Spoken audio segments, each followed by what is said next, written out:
आपको अपने माँ बाप के सफेद बाल किसी बात का एहसास नहीं दिलाते? इनके सफेद बाल हो गए, तुम्हें इस बात का एहसास हो जाना चाहिए ये ज्यादा देर तुम्हारे पास अब नहीं रहेगी।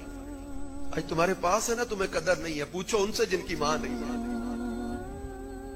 जब ईद का दिन आता है ना, वो हाथ कितना याद आता है। पूछो उनसे जिनका बाप नहीं है, वो सीना कितना याद आता है जो सीने से लगकर ठंड पड़ती थी। आज तुम्हारे पास है ना, तुम्हें इस चीज की कदर नहीं है। जिस दिन इनकी आंखें बंद हो गई ना, बड़ी शिद्दत के साथ तुम्हें याद आएगा।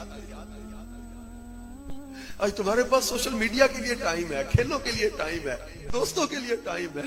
तुम्हारे पास आज माँ के पास बैठ के दो प्यार की बातें करने का टाइम नहीं बचा। बाप तरस गया तुम्हारे दो मीठे बोल सुनने को। घर जाते हो तो तुम ऐसे लड़ते हो, ऐसे झगड़ते हो, गुस्सा करते हो, किस बात का?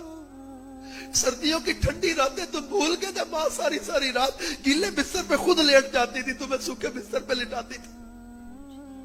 बाप सारा दिन घर से बाहर मेहनत मजदूरी, कारोबार, काम, नौकरी करके आता था। माँ सारा दिन घर के काम करती थी।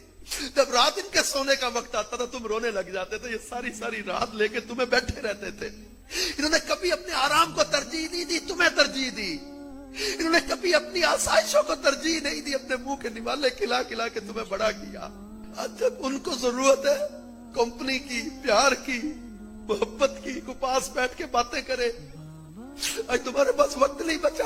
तुम्हारा मोबाइल इतना वक्त ले गया, तुम्हारे माँ बाप तरसते रह जाए।